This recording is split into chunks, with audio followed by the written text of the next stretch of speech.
येणार ग कुणी येणार ग, येणार ग कुणी येणार ग.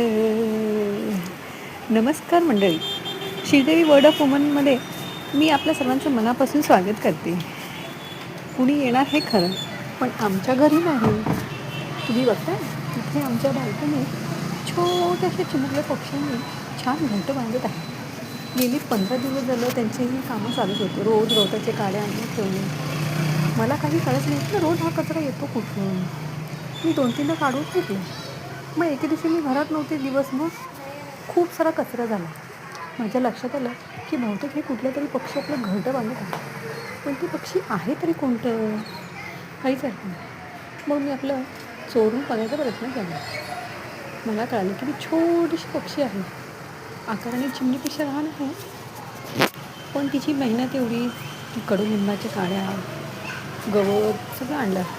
आणि ही जागा अशी होती की तिथे पाऊस वारा जरी आला तरी ते पडून जाणार. हे ते छोटंसं पक्षी हे इतकं छान घर बांधलेलं आहे,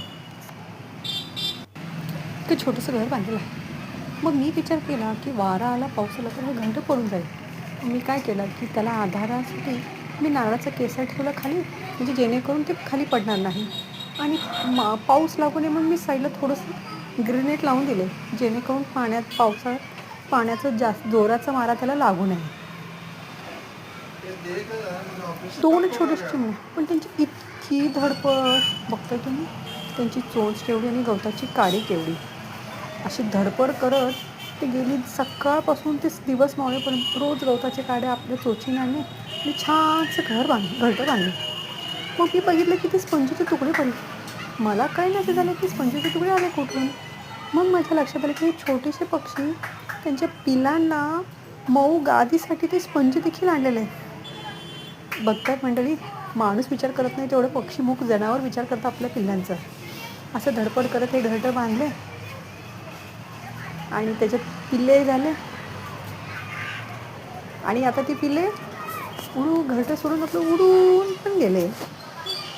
असंच नवीन माहिती देण्यासाठी माझ्या चॅनलला लाईक, शेअर, सबस्क्राईब करा आणि तुम्हाला कळतं ते कमेंटमध्ये जरूर सांगा. धन्यवाद.